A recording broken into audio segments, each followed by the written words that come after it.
Are you loving the First Class Life show? Then join our private Patreon community. Not only will you help to support our ability to provide you with great content, but you can also get exclusive perks like bonus videos and resources, discounts, episode transcripts, and more. So what are you waiting for? Join today at patreon.com/First Class Life. Again, that's Patreon, patreon.com/First Class Life. Everything is all great and glorious. I thought life was going to work like the Lifetime movie because that's what the channel was. I was really offended that Lifetime movies didn't really work out in life. But I felt, Right? you know what I'm saying? So I felt like that I would come into this position, and in the beginning, there will be all that great, like everybody get popcorn and we have little coffee parties or whatever. In the middle, there'll be a little bit of conflict, but towards the end, like we all high-fiving each other, and there's carriages and sunflowers. And girl, that didn't work. Didn't know that happened. So what I had to come up with is I had to understand what my purpose was. And wherever that was, and whatever that company was, what is your purpose, Michelle? And I had to keep Michelle focused on the task and the goal at hand. As long as the people who worked with me knew and understood who I was, that's my only audience. I have a true story. Listen, I worked in the casino, and somehow or another I got voluntold to take over a department. You're listening to the First Class Life show hosted by Lindsey Vertner, a holistic personal development show for high-achieving leaders who desire to maximize their impact while creating a life full of purpose, fulfillment, and happiness. So grab a drink, grab your notebook, and let's get started.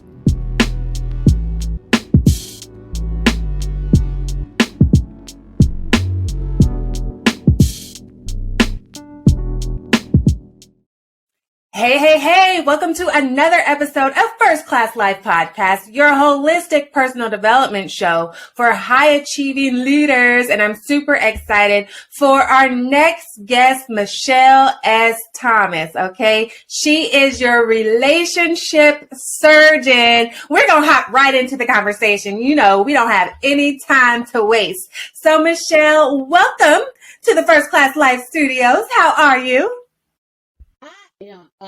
Amazing, and thank you. Listen, I've been waiting for a long time to become a guest on this show. I am so excited. This is my time. Yes. So I need you to tell the listeners and the viewers a little bit about yourself. Tell us, who is Michelle? So, Michelle S. Thomas, your relationship surgeon, is a mom. She's a wife. That's my priority. And then on the side, I am a certified life, relationship, and business coach. I am a international motivational speaker, and I am currently a 7-time #1 best-selling author. It's about to be 8, though. It's about to be 8. I'm on my way, and then we're on our way to New York Times bestseller. But for Michelle, I am just that girl that cares. Like it's this that I do is just who I've been since I was 3. I just never thought of it as a business. And then when I decided that I was going to step out and be me and be a business, I'm now walking in my purpose. Nice. Listen, y'all, it's going to be a good show. So I hope that you have your pen and papers ready. If you're driving, you ain't going to be able to take notes. So make sure you go back and listen again because I already know I had the opportunity to meet Michelle in DC. And she is just a firecracker, and I already know, like, it's going to be awesome. So let's hop right into it. Now, you talk a lot about leadership and being a Black woman in leadership, and I know that you've overcame some struggles of your own. So let's just jump right in there. What was the most significant struggle that is the first thing that comes to your mind as far as being a leader, and not only just a leader, but a Black woman in a leadership position? So I'm gonna date myself for a minute. I started my first management job at the age of 19 in the South, and so I cut my leadership teeth in the good old boys area, and so at 19, my life literally had to shift. I love the position, but when I sat at that conference table, when I went to those company meetings, I not only was I the only woman manager, but I was the Black woman manager in the building. And so Michelle, just me personally, I'm that person that's going to give you the shirt off my back. I'm touchy feely. I love people, whatever. And so I originally took that into my leadership style, and they ate me alive. Mm. They ate me up. And so what I had to quickly learn was, as a Black woman coming into a leadership in the South, I had to know more than all of the men that were sitting at that table, because there was no room for tears. There was no room for mixed words. There was no room for me to come in there with my emotions on my sleeve.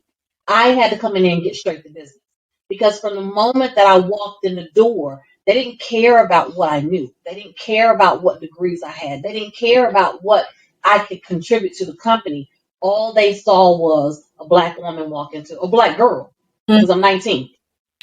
I'm the youngest at the table. I'm a young Black girl. And I walk in, and it was almost like this game of, let's see how we can push her to push her over the edge. And so I quickly had to learn that Michelle, the leader, is very deliberate and intentional and purposeful on everything, not only that she says, but what she does. I always had a plan.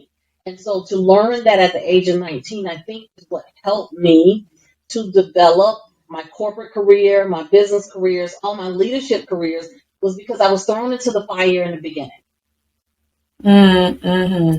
To be in that situation, I know that you had moments of frustration, because even thinking about to whenever I worked in corporate, there were moments where it was like, I feel like you tested me right now on purpose, like expecting me to give in. And even thinking about to different leadership roles in high school, I can imagine what you went through. And so the fact that you have these grown men intentionally trying to do things to push you out, what did that feel like, especially being only 19?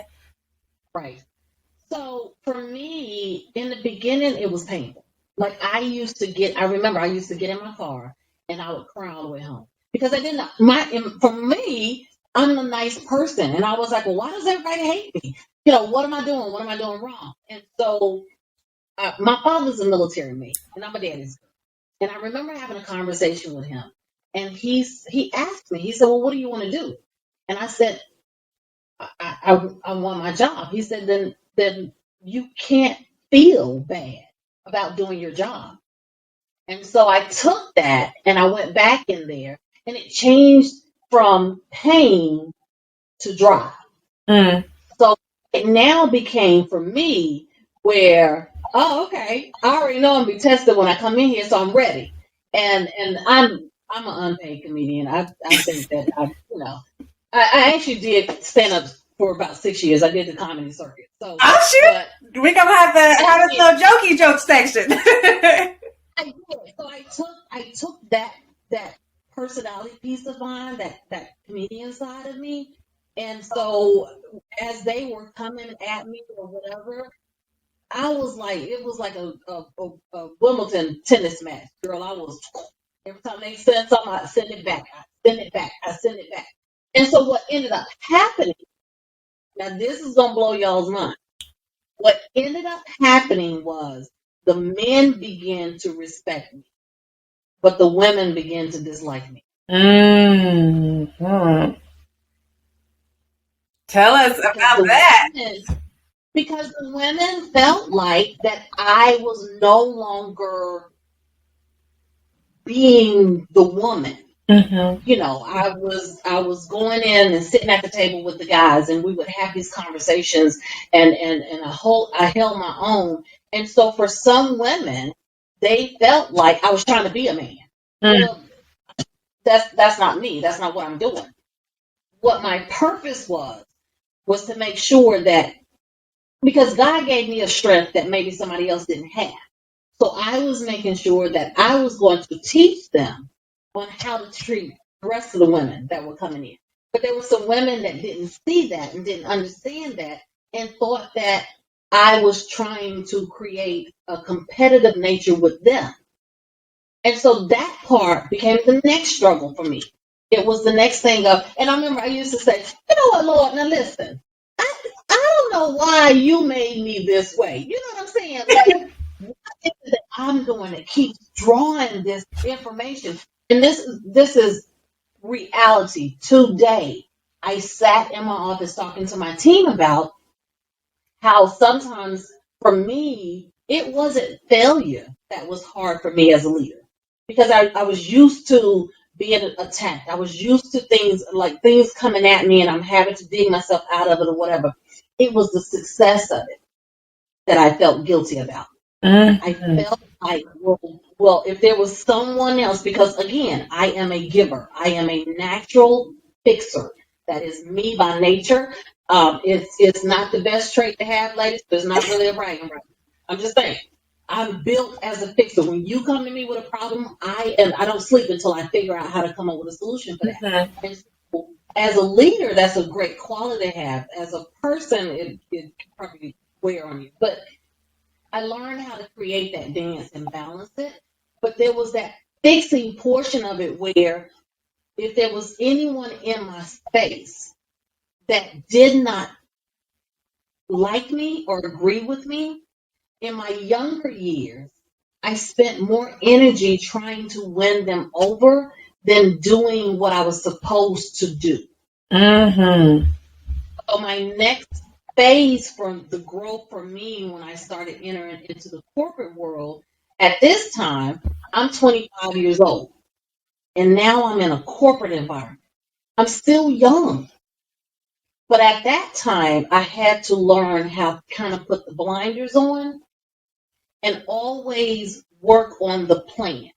What is my goal? What do I need to do? And so that developed this skill set that I have where I come into businesses or departments or companies that are failing and I can turn them around financially. I can turn them around from the employee standpoint. I can turn them around profitability and production wise because I understand how to discern the root of Mm-hmm. it.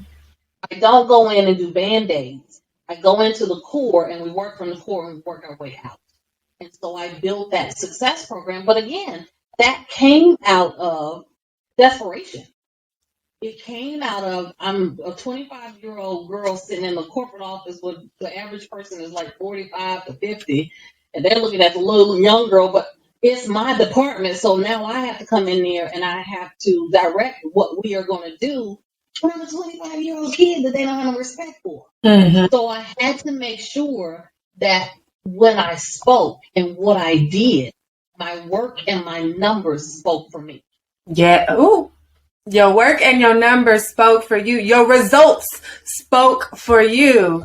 Now, So even when I wasn't in the room, my okay, results were still in the room. that part. There were so many different key points where that, we could dive deeper on, and it's like, ooh, which way do I go? But the first thing that pops out to me is the fear of success.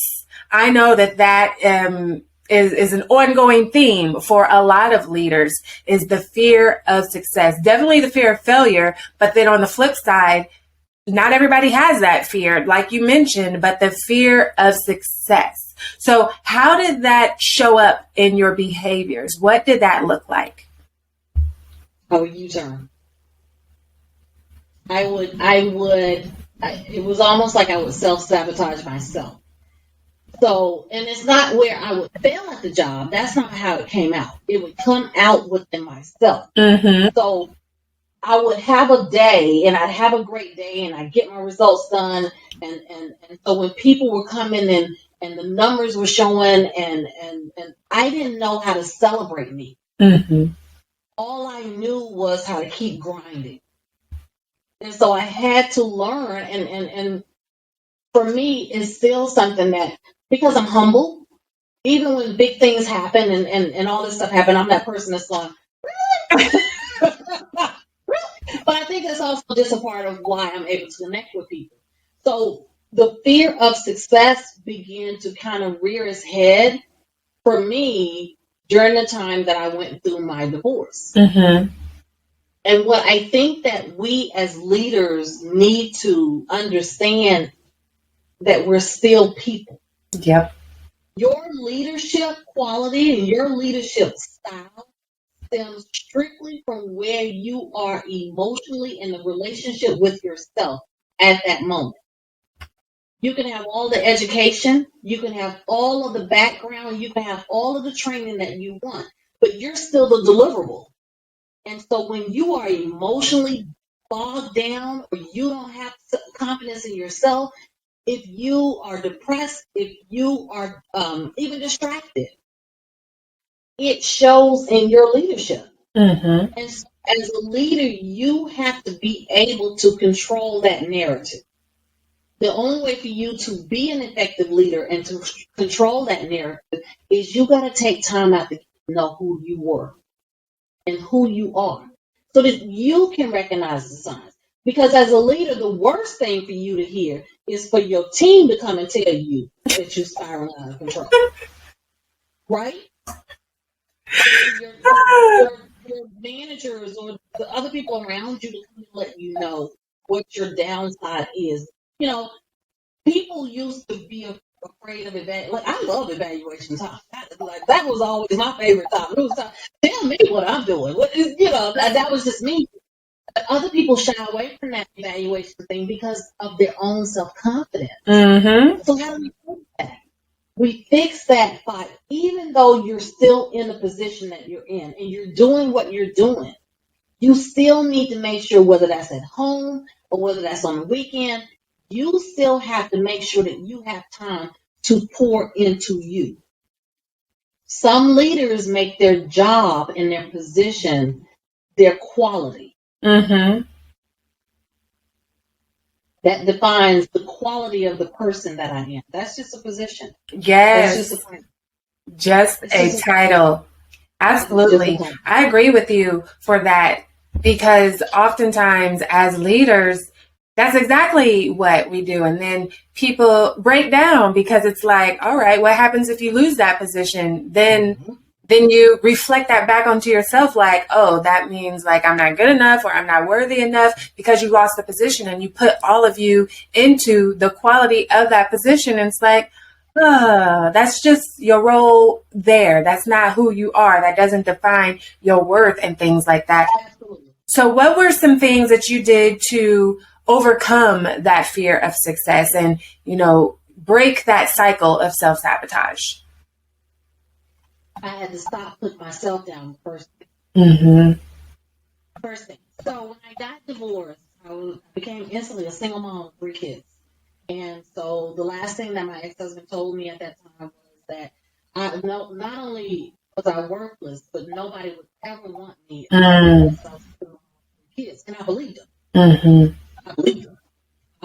And so I told this story to someone else, and I'll share it with your audience, because for someone else, this may release you. The day that I had my ex-husband to leave, I walked into my bathroom with my eyes squeezed tightly shut and the lights off. I stood in a dark bathroom for 45 minutes with my eyes closed before I had the nerve enough to turn the lights on and open my eyes. It took 45 minutes.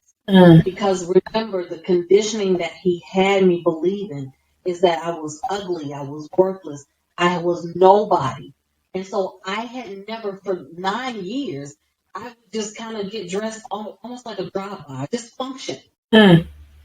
So my first step was I had to see me. And it took 45 minutes, y'all. And I flipped those lights on, and I still had my eyes closed. And when I finally opened up, and I took all my clothes off. And I had to stand there and I had to see me. not me through his eyes, not me through the job's eyes, not me through my children's eyes. Michelle had to see me through Michelle's eyes.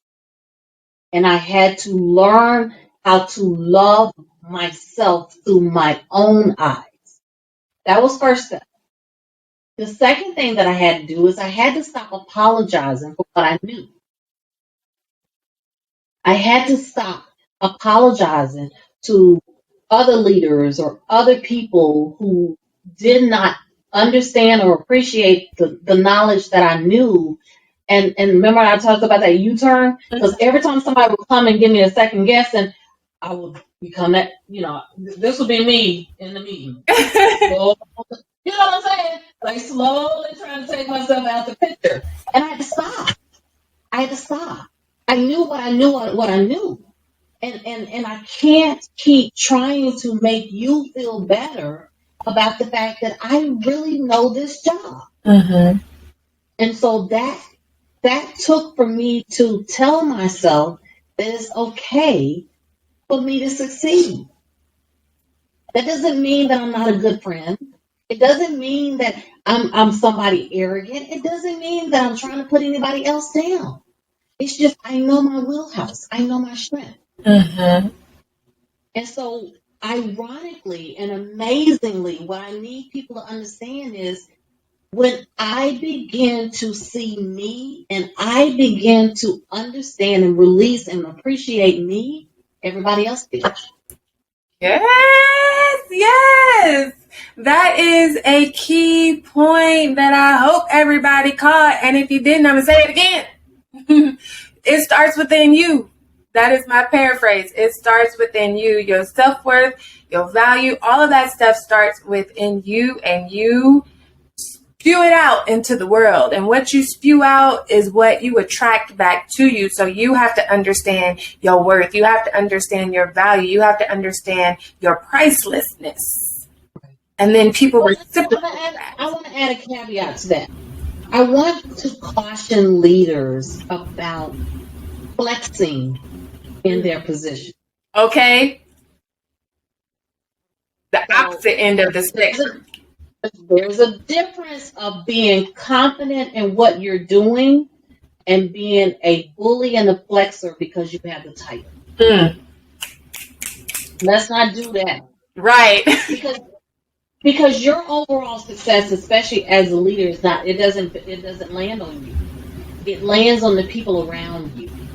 And so you can only be as successful as your team. Mm-hmm. And if you spend all day offending the people that work for you and with you, if they know that you're faking it, if they know that you don't even know how to do it, but you're putting them down because of whatever, you'll always have turnover. You'll always have people that won't be loyal to you.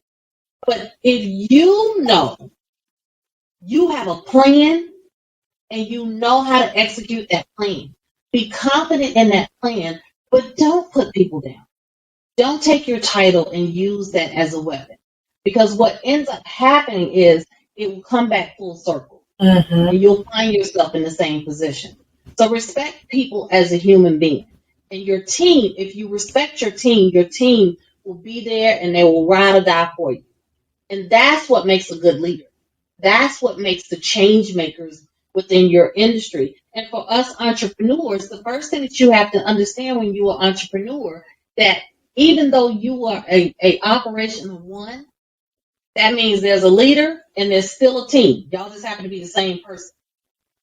So if you are coming in and you're chaotic and you don't know what's going on and you don't have a plan or whatever, how do you expect to be able to perform? How do you expect to be able to deliver your products or services to your consumers if you don't have a plan? So we have to make sure that word, most of the companies that I came into when I was working for someone else, I came in and the first thing that I changed was the title employee. I hate the word employee. Mm-hmm. It's a team member. These are team members. These are partners. These are, so even in my company, my leaders aren't called managers. They're called partners. Mm-hmm. Because they have whether they have a financial investment in it before they have an emotional and a physical investment in making sure that this company does what it needs to do. So let's get rid of the big eyes and the little U's, because again, that's where that 19-year-old girl got. She cut her leadership teeth. She cut it in that aristocratic type of leadership stand where I'm way up here and you got to go through all these filters before you can even reach me. This day and time, entrepreneurs, if there's any piece of advice that I can give to you, is know your audience. Mm-hmm. Know your audience. Right now, the world entirely, especially the hospitality industry, is struggling looking for staffing. But I will tell you right now, we do not have an unemployment or staffing issue. We have a job transition issue. We want to see on somebody's resume the exact words and verbiage that we're looking for, instead of us looking at the person's skill set and figuring out how that skill set can apply to the position that you have open. Mm-hmm. We don't know how to transition skill sets, and that's why I teach a lot of companies where we are throwing away really good team members because they didn't have the right adjective on a resume. Yes, I love that you pointed that out. And then another thing it makes me think about is, I don't know the exact quote, but it says that most people, when they leave a position, they're not leaving the position, but they're leaving the management, the upper level people that they are under. So just that team, I do the same thing. Like, we're a team. Like, we're all responsible, all the way from the janitor that sweeps the floors to the head of the head. Like, we're all responsible for making this unit, this one body work. You're the fingers, you're the arm, you're the toes, you're the knee. Like, I may be the neck and things like that, but we're all a part of this one body, and we have to work together to go in the direction that we want to go. So I love that you shared that. Yes. So you shared some ways to overcome that fear of success. And then something else that you mentioned about wanting to win them over. Mm-hmm. I am familiar. I am familiar with the people pleasing, okay? Recovering people pleaser here. And for me, my self-sabotaging trait, my subconscious limiting belief is not being good enough. And I know exactly where it stems from. I think we talked about, getting to the root of the issue earlier. And so I know the root of it, and I know how it shows up in different ways in my lives. And one of those ways was people pleasing. And I know oftentimes as a leader, that can be a characteristic that we carry with us, wanting everybody to like us. And it took me a long time to realize that I'm not everybody's cup of tea, just like I don't necessarily like everybody. Like, I am kind and sweet to everyone, but I'm not necessarily fond of your ways or, your personality, and that's okay. And just being willing to accept, like, all right, I can't please everyone. That doesn't mean I be rude to them or anything like that. But whenever we are constantly trying to people please, we're also telling our subconscious that, we aren't worthy of just putting ourselves first and understanding that all of these people aren't for us. And as a leader, we're not meant to serve everybody. You can't, because you're not a leader then. You're just a chameleon. Mm-hmm. And so, back to my thing, I'm the fixer. I've been the fixer my entire life. I was, when my parents wasn't getting along, Michelle felt like she had to be the one to pull the family together. My friends or things at school or whatever, Michelle always felt obligated to fix it. Because, listen, I should have been a flower child time in the field somewhere, because in my world as a kid, everybody just needs to be butterflies and sunflowers. Just everybody needs to just love and and so that was that kid in me that I just felt like that everybody should find some happiness and inner peace. And for some reason I assigned myself that role. And so even when I stepped into that leadership thing, I tried to keep that pace up, but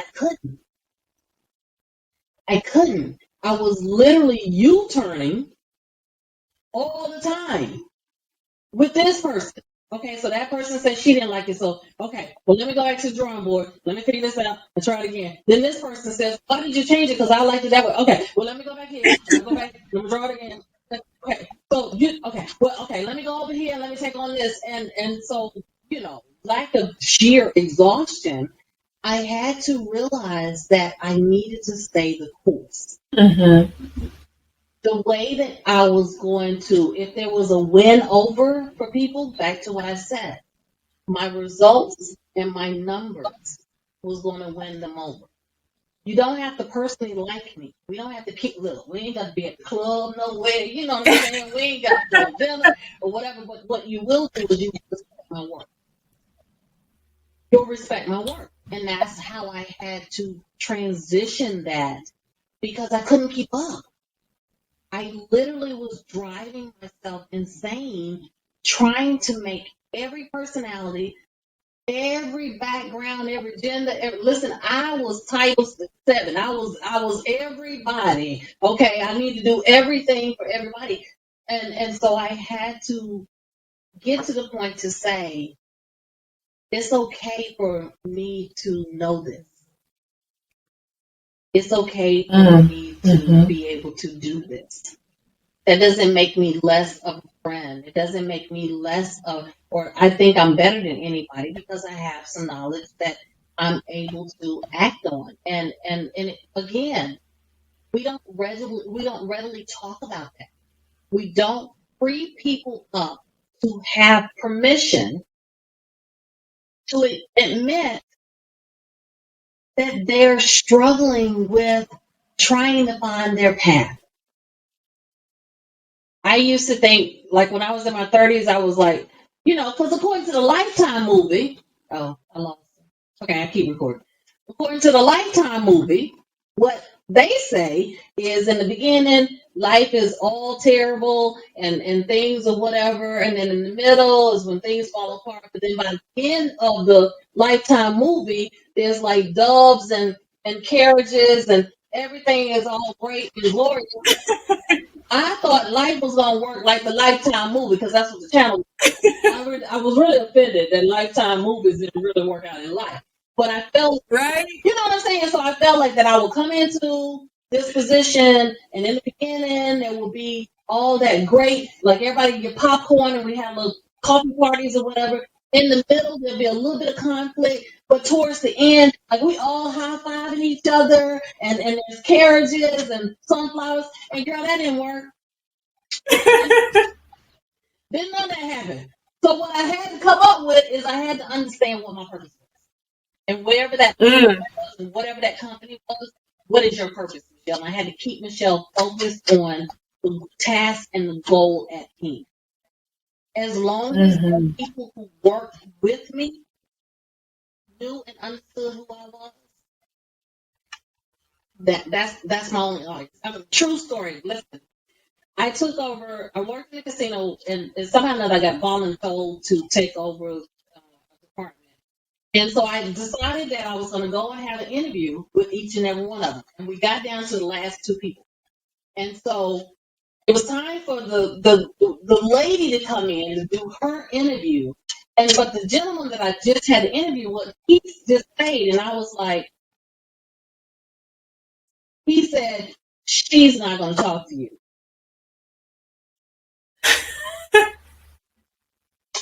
Okay. So I was looking at her, asking her questions, but he was on the other side of the table answering. Because all she did was she was just sitting there. And so the one thing that happened when we got finished with the little questions or whatever, the one thing she said, you came from HR and I don't like you and I'll never trust you. I'm going to keep my job. I'm going to do my job. But don't think that we'll ever have a conversation. Literally. So I went in again. This is the new Michelle. This is years after going, because the old Michelle would have crumbled. I would have fell in the fetal position on the floor. Oh my God, she doesn't like me. But listen. First of all, I didn't want the job in the first place, but this is what they told me I was doing. So we just gonna have to work it out, so we just gonna have to roll together. So I went into the department. I figured out what the problem was, and most of the time, leaders, listen closely. Most of the time, 99% of the time, if you have team members that are disgruntled, that are upset, that are not performing, it is because at some point in time the leadership has let them down. Mm. May not have been you that let them down, but someone has let them down.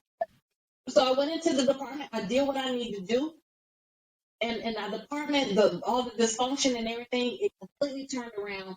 It became one of the best departments in the company or whatever. And to this day, and I'm not gonna get emotional, but to this day, that very woman, no matter what state I move to, no matter what happens with my family, no matter where we are, she is always checking on me. She is always. If I call her right now, we're in different states, she will get on the plane, bus, train, or whatever, and she will come to be with my family. She is one of the most supportive people that I know. But that's how we introduce ourselves.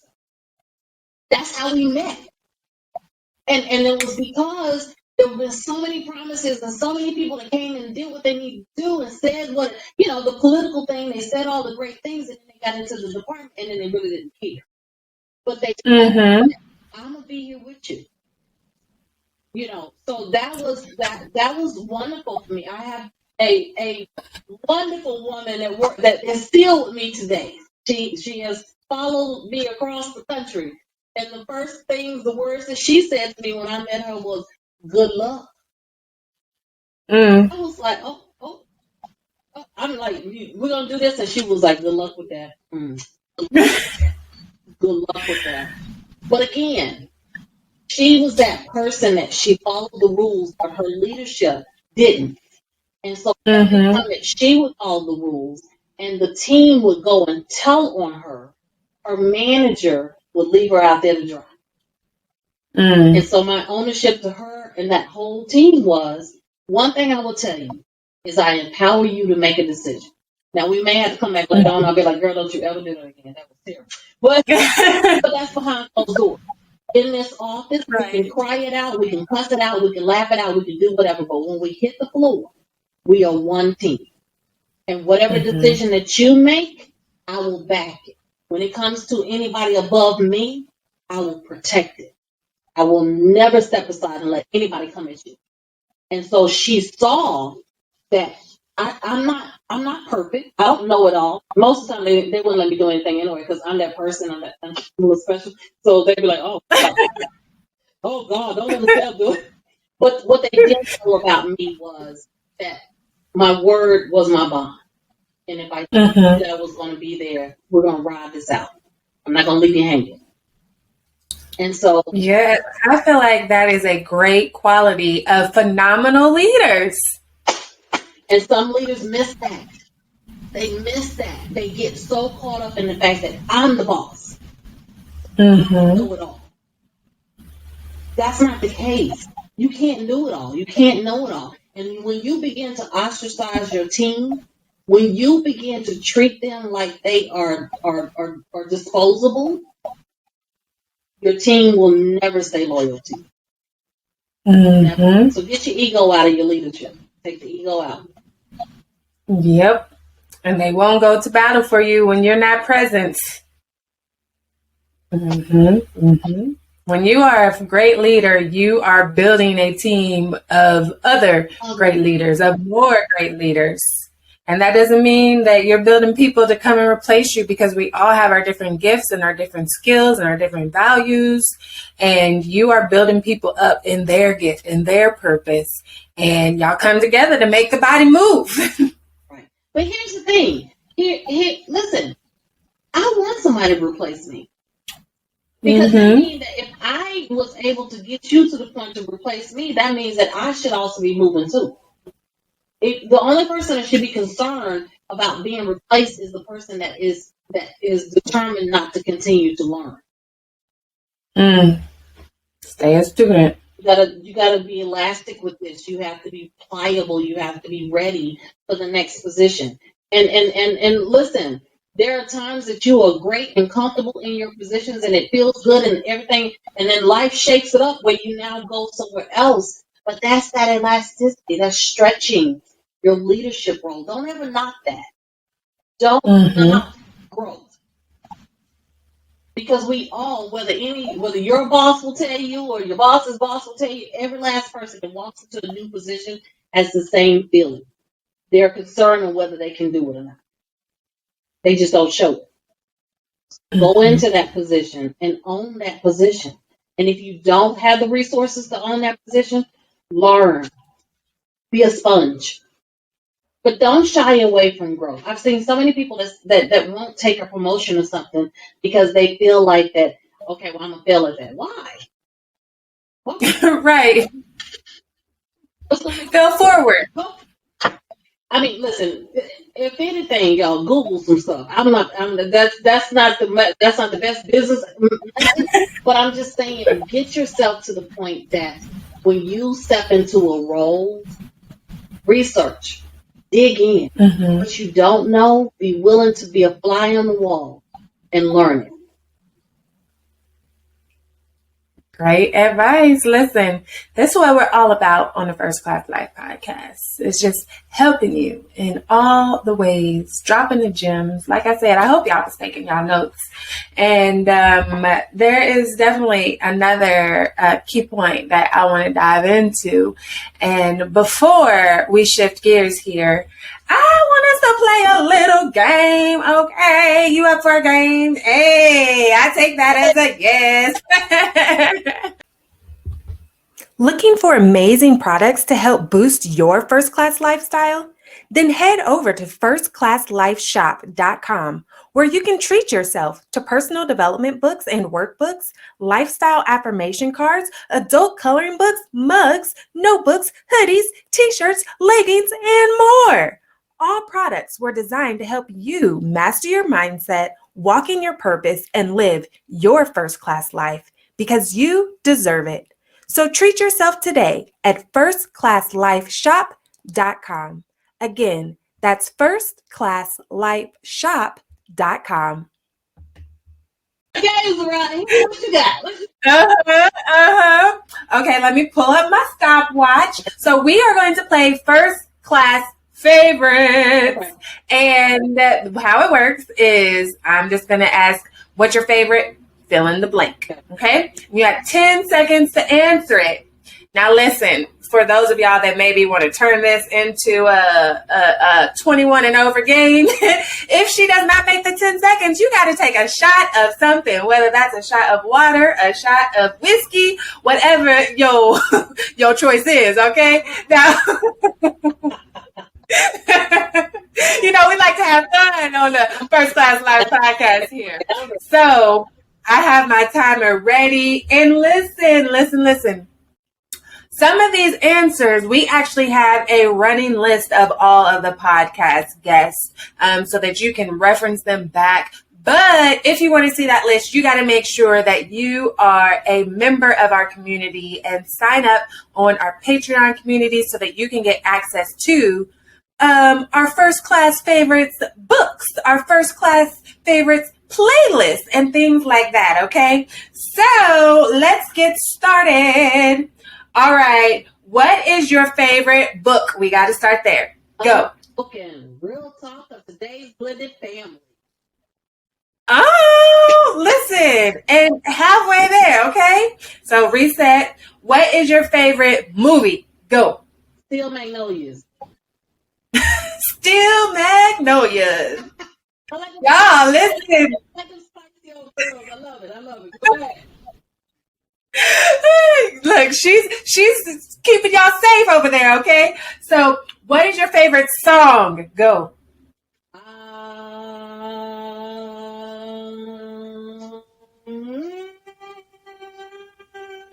I Believe. Oh!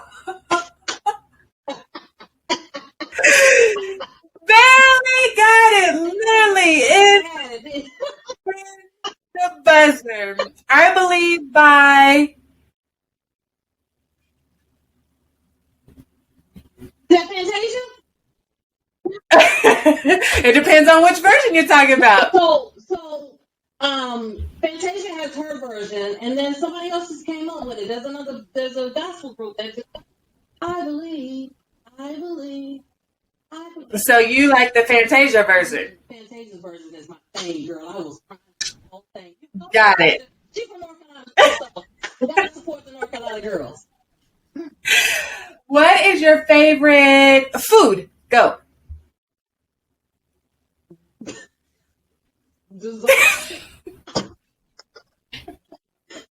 Dessert. More specifically?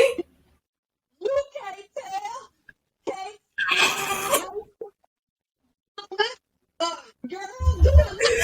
That's all I need. That's all you need to be taking. Anybody in your audience, does she look like she turned down any food? Okay? I got one.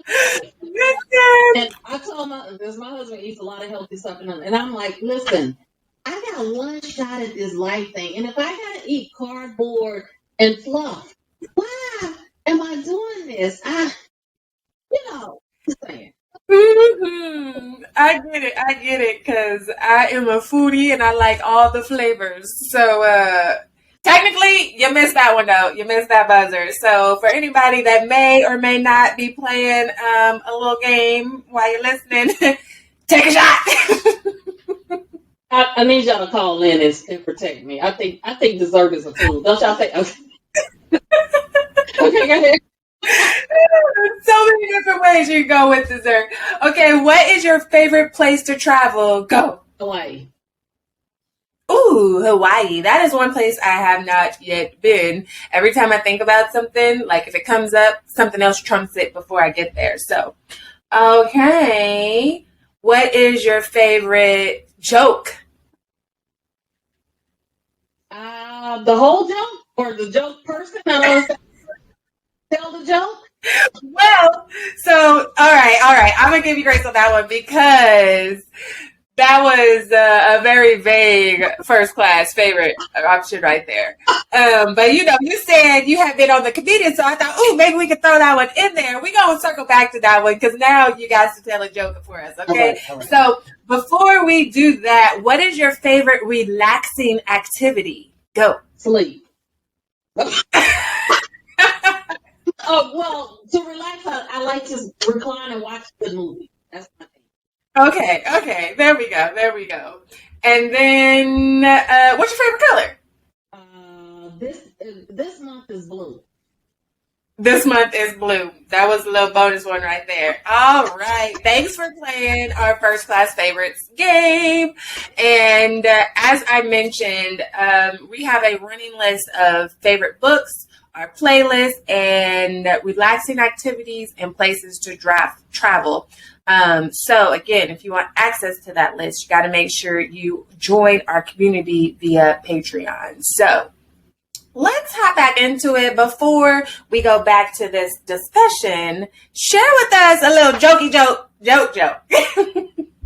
So my comedic style, when I did stand up, my stand up literally was talking. I tell stories. So my family, like people think that I wrote this stuff, but this is just kind of how my life was. So let me tell you about my mother. My mother is the only Black June cleaver ever in the world. Bless her heart. Like she knows cookies and biscuits or whatever. And so my father is like the polar opposite. My father's a military man, world traveler, whatever. And I keep telling him that he's going to hell for playing these games on his wife. So my mother calls me one day and she said, there are two phone calls I'm going to tell you about. My mother called me one day and she was like, Miss Shay, let me tell you how important your daddy is. I said, how important is it? She said, girl, every afternoon, the little girl from J.C. Penney's calls just to check and see if your daddy wants to place an order. I'm going to call you right back, Mama. I'm calling. Do you have your girlfriend calling my mama's house? Hello? This is J.C. And she just sitting there. She was like, ooh. And every evening she'd be calling to ask him said she just wanted to see if he wants to place order. Ah. Second thing, again, my parents. My mother calls me. This was Christmas time. My mother calls me and she said, Michelle, the railroad has your daddy working so many overtime hours. I haven't seen him in 2 days. I'm gonna call you right back, Mom. Because my father was sitting on my love seat looking at me on the phone. I said, did you not tell my mama that you was going out of town? He was like, no, why would I? She was on the phone. You got my mama sitting on the phone for 2 days. 2 days. Ah. Just sitting there holding up her shout. Just sitting there with a little. He in Texas somewhere playing with the grandkids. So when I did my stand up, I just talked about my day. I talked about what happened in my moment, what was going on with my family, with my friends. Every single day, listen, we have 7 kids. You call them yours, mine, ours, and theirs. That's what I call my kids. But in my house, there was at one time there was 7 kids. There was 2 dogs, a cat, a partridge in the pear tree, the husband, and it was just a lot going on. So in order for me to make it through all of that dysfunction, it was just the time. I think that was organically the perfect segue into what I wanted to talk about next. And that wasn't even planned at all. Like, none of this is scripted. We didn't go over questions or anything like that. So the fact that it came up this way. I don't get the joke. It's okay. We'll come back and we'll do a stand-up show for you. Okay, but go ahead. Yes, go back and rewind and watch the replay and then see, do you pick it up? So earlier you mentioned that you had to turn your pain into drive as a leader. And then I know that often comedians will take their pain and turn it into humor. AKA, you can even replace the word humor with drive. Like, that becomes the driving force that's behind what they do and helping others to laugh and, finding the humor in their pain. And so I know that you have experienced personally some pain that you have turned into a drive, and you may know where I'm going, but can we go there for a moment? Is that all right with you? Yes. Yes. That helps someone else.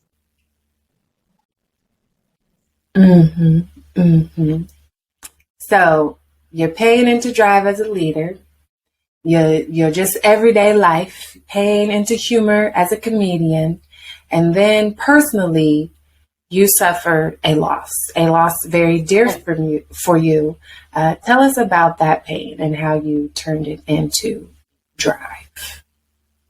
So June 15, 2017, again, like I said, we have 7 kids. So June 15, 2017, at 1:10 in the morning, there was a knock on the door, and it was the police. And the police will come and let me know that our 19-year-old son had been killed in a car accident.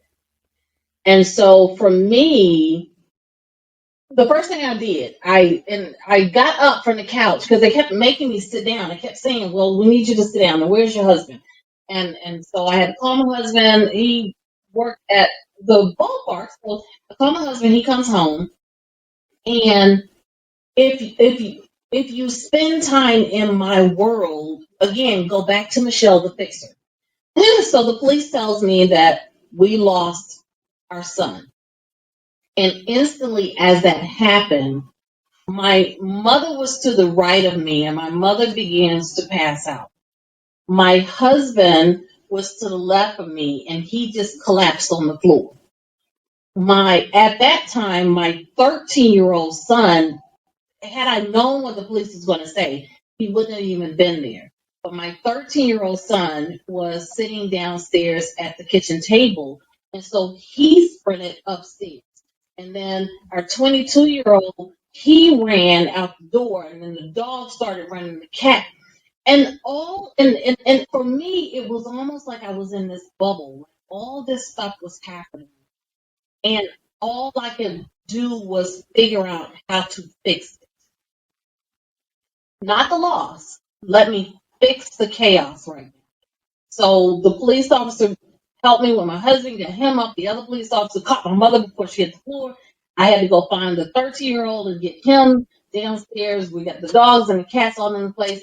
I started making phone calls to my other kids to let them know what was going on. I had to direct my son to go over to my father and tell him and stay with him. It wasn't until about 6:30 as I was sitting up in the bed and I was holding my husband. Everybody was downstairs. Nobody went upstairs to go to sleep. All this stuff was going on. It was about 6:30 as the sun was rising when there was this sledgehammer that hit, and so the loss happened. Now, in order for me to not completely implode onto myself, I began to go into that leadership function. For most parents right now, they'll think, "Oh my God, that's terrible." Wasn't terrible. I knew that in order for me to breathe the way that I knew it was going to hit me, that I had to be in a safe space to do that. And it was too much that I had to do at that moment for me to fall apart. Remember that lady that I told you said that she didn't like me and she would never deal with me? She came to my house every day for 2 weeks, 3 times a day, with full meals to feed my family. She would come in the morning and she would take the dishes away from the night before. She would bring breakfast and then she would bring lunch. And then she would get off work and she'd drive back to my house and she would bring dinner and then whatever it is for the next day. She did that for 2 weeks straight. Because when it finally hit me, I couldn't function. Like I had to do things like literally say things like, did you put underwear on before you put your clothes on? Comb your hair. Did you brush your teeth? In my world, I was able to leave my room and get in my car and go to work. I took about a month off. After that, I went back to work. So I could get in my car and I could go to my job and I could function throughout my job. When I got home, it took my room was my safe haven. And so I would go beeline into my bedroom and I sit there behind a closed door and I literally ostracized myself from my family because I couldn't handle it.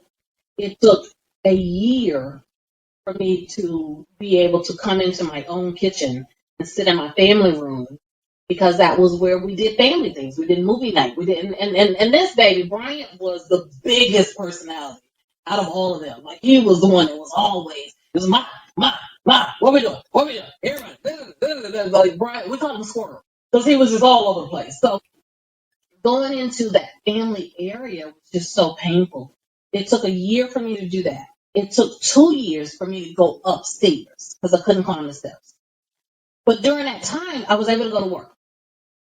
I was able to go to work because it didn't have an emotional attachment to me. What was painful at work was the women. I had women to come and say to me, "What kind of mother are you coming back to work? You must not miss your child."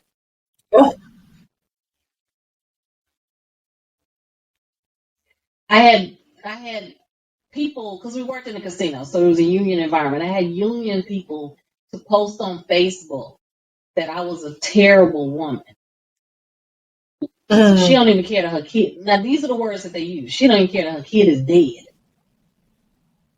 I had people to sit in my office and say things like, "Well, you've changed. Since your son was killed, you changed." Like there would be days that I'd be sitting in my office drenched with sweat because trying to stay in that leadership role. But again, back to the fact that I'm not just a leader. I'm a person. I'm a person. on the flip side, I had people to check on me, but there was just those people that how can you do that? How can you come? And so once again, my protective nature, the fix-it nature, was the comedian. Because my supervisors was mad. My supervisors was ready to fight. But for me, I brushed it off. I would when they would, like, I had one lady that sat in there and she was like, I just wanted to say to you, and she was all rude or whatever. And so for me, my only response was, bless your heart. But that was my shield. What people don't understand, most comedians, 90% of the comedians are the most depressed people out there because they use, like you said, they use the comedy to shield it.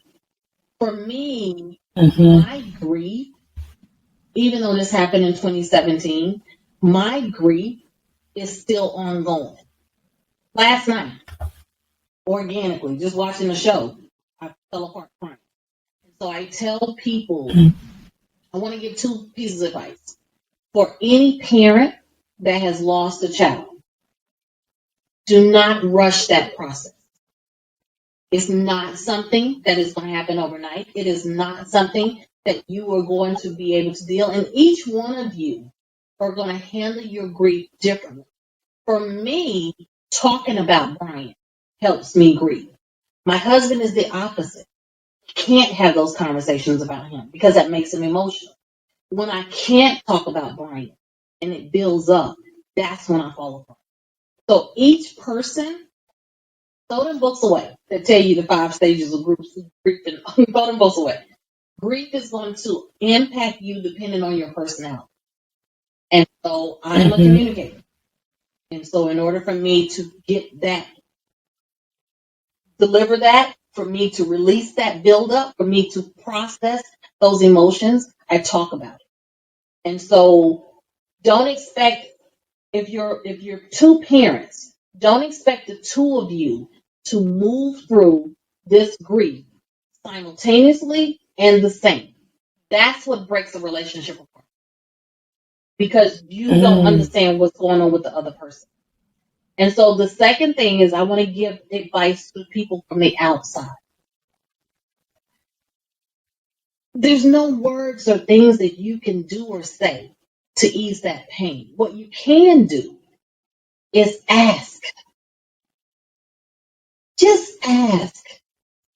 Because what I may need you to do for me because of my son's loss may completely destroy another mother. So before you go in, human nature, we want to say something because it's awkward. Don't just go in and as the song said, just stay. I offer to people what wasn't offered to me. I tell women, unfortunately, it's a terrible club to belong to. But if I run across a mother who has lost a child, my only offer to her is, I don't care if it's 2, 3, 4 o'clock in the morning. If you need to call and just breathe, here's my number. And sometimes you don't have the words. Sometimes I don't know what I'm feeling. Sometimes even now, I'm an international speaker. I can talk to people or whatever, but that's my baby. At one of my kids' graduations, a professor said something that was really profound. And since then, it was the easiest way for me to help people understand what it feels like to lose a child. This professor said, your children are the only human beings that have and will ever hear your heartbeat from the inside.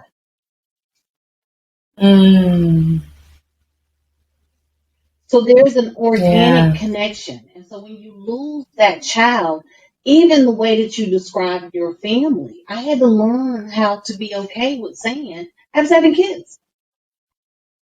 So when people ask about the age, I'll roll down the age, and if somebody digs a little deeper and asks about it, then I let them know that one of my babies is not really here. He's here, but he's not here. But when it came to, that was when I if there was another revelation about who Michelle was, that was my latest permission to be me. Not to grieve how the book said I was supposed to, not to respond how people, when I went back to work, I went back to work because I couldn't lay in the bed no more. And I didn't want to apologize to, why do I have to apologize to somebody else for when I come back to work? Why does that mean that my son has no value for me? And so all the stuff, and my father and I talked about this probably a couple of years after we lost Brian. I've been through a lot. And I feel like that throughout my life, all of the things that I thought was tragic, all of the things that I thought was, well, I couldn't survive, I'm not going to be able to make it past this, all of those things was a build up to help me function through the greatest loss anybody could ever experience. Yeah. Because had I not taught myself, and I want to be clear with how I say this, because there's going to be somebody that's going to be like, is she saying it was supposed to happen? No, I had a friend of mine to call me, and that was probably the most painful conversation ever. You know, that's meant to be. No mother wants to hear that. Don't call nobody with that. Don't call no mother and tell them that this was in the books. What I'm saying is, every time that I got hit by this tragedy or these things, or whatever has assaulted me, and I was able to bring myself out of it, I remembered the tools. I didn't remember the pain. I remembered the tools. So when the next one came along, instead of me trying to process the why, I went into tool mode. I went into my toolkit, and I repeated the same steps that I did before to get me out of the hole. So had I not had the practice and built up my toolkit, you wouldn't be talking to me today. I wouldn't be able to have a conversation with somebody. But I built up a toolbox, a toolkit of steps for Michelle to get herself out of her hole. And so when I felt myself spiraling into the rabbit hole of the loss of my son, I had to crack. I didn't want to. I wanted to stay in that bed. I didn't want to talk to people. I didn't want to do anything. But the one thing that I remembered was, at this moment in time, the baby that I had with the biggest personality, that everybody knew him. We didn't have a title. Like, none of us had a name. We was known as Brian. So you must be Brian's mom. Oh, that must be Brian's brother. That was Brian's dad. That was our thing. And so, to get myself out of the rabbit hole, the first thing that I remembered was, he no longer had a voice. And so when you ask, is it okay to talk about it? Absolutely. Absolutely. Because there's somebody out there that needs to hear that it's okay not to be okay. That you still can be somebody after you're lost. And so it is the toolkit that you build for yourself. And nobody can build your toolkit but you. Just grief and pain is going to happen. It's not about the fact of being there. The problem is when you stay there. So seek help. Talk to somebody. Don't stay in the rabbit hole. Don't let your mind overtake your whole life and keep you in the hole. Yeah, I love that. And I just want to point out to everyone that, like, not only was that amazing advice for those suffering from a loss, but amazing advice in general, to translate and transfer into other areas of struggle that you may be going through. So thank you so much for your vulnerability, your transparency, just being willing to share that, because like you said, somebody needs to hear it. And if that somebody is not you, somebody you know may need to hear it, and you are to pass the message on. So just thank you. Thank you again. And I'm going to say it one more time. Just last night, I cried. So it's nothing. There's no time limit. There's no time frame. There's no embarrassment about it. When it comes, it comes. Mm-hmm. And don't feel like that you have to grieve in a certain way. Mm-hmm. It may be laughter. It may be, for the first year, I watched every series, dumbest series possible. Like literally, it's something that would not occupy my brain whatsoever. I had literally run out of these series. I just kept watching it. And out of that pain birthed my book, Unspoken.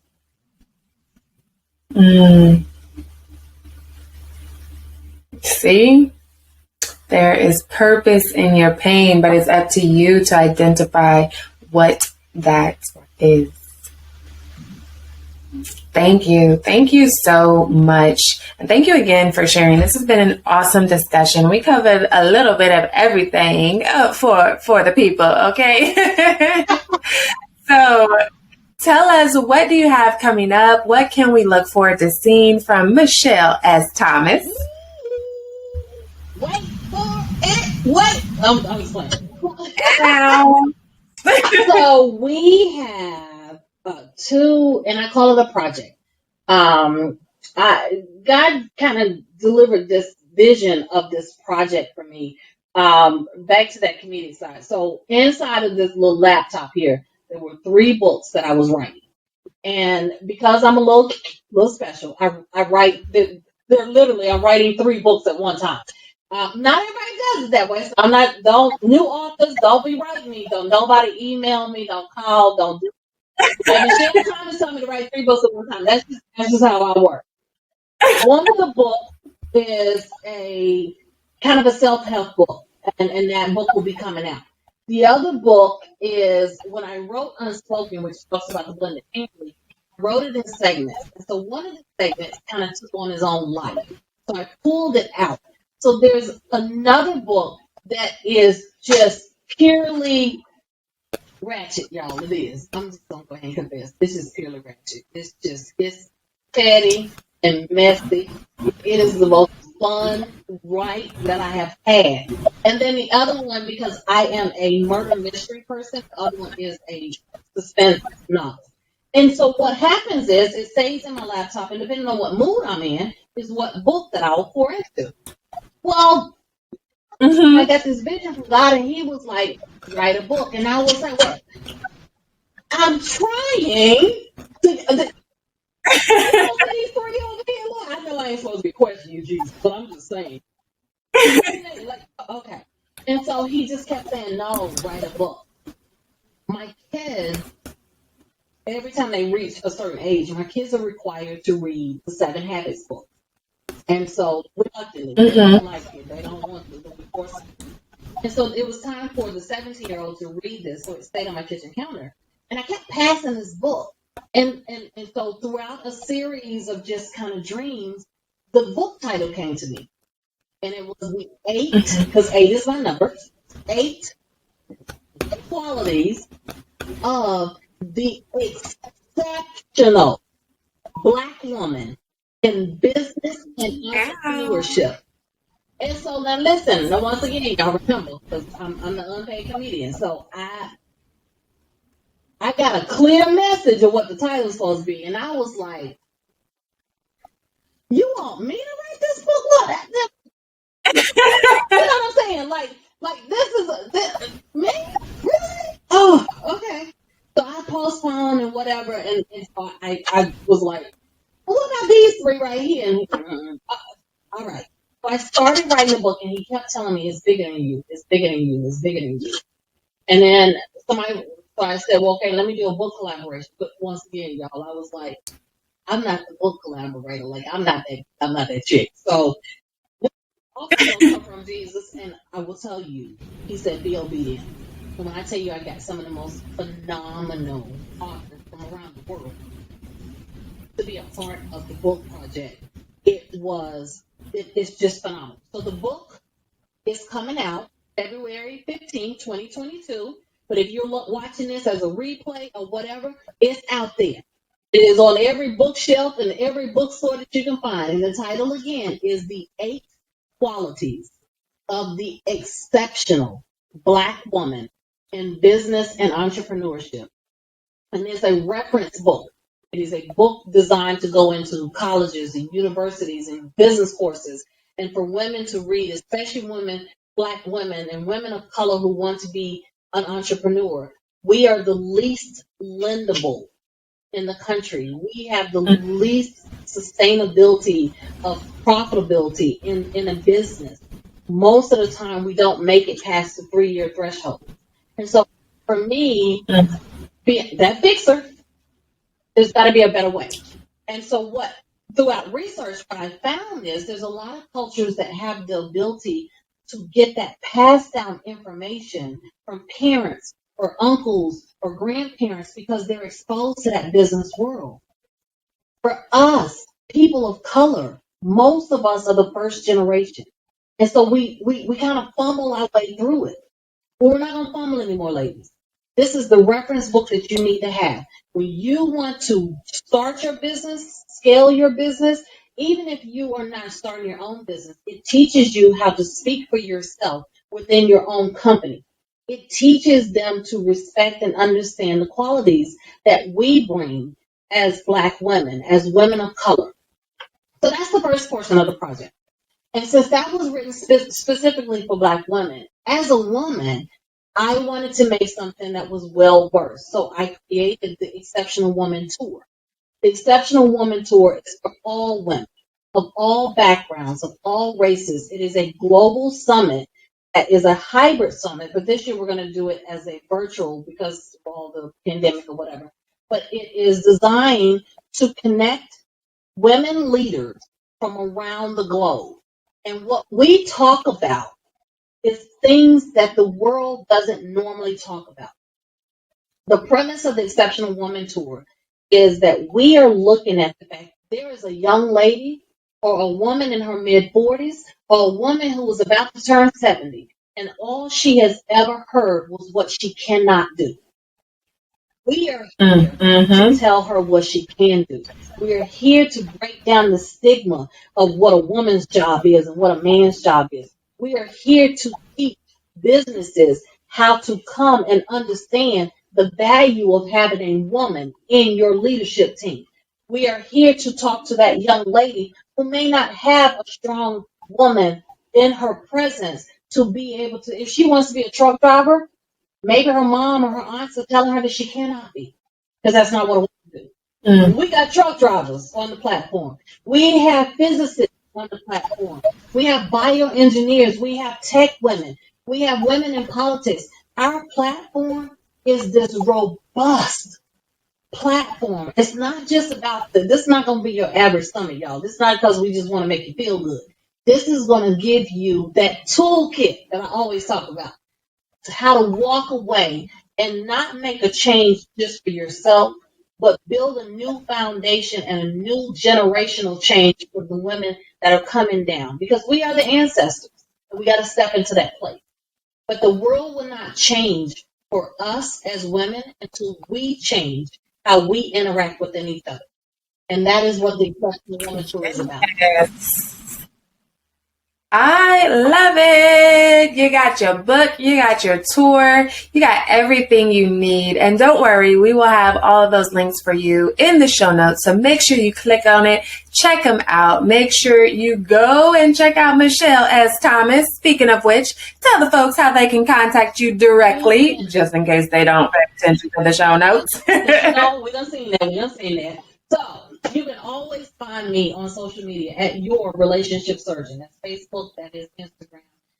If you want to find me as far as my website and dig into more and connect with me on that manner, you can always find me at Michelle, MICHELLES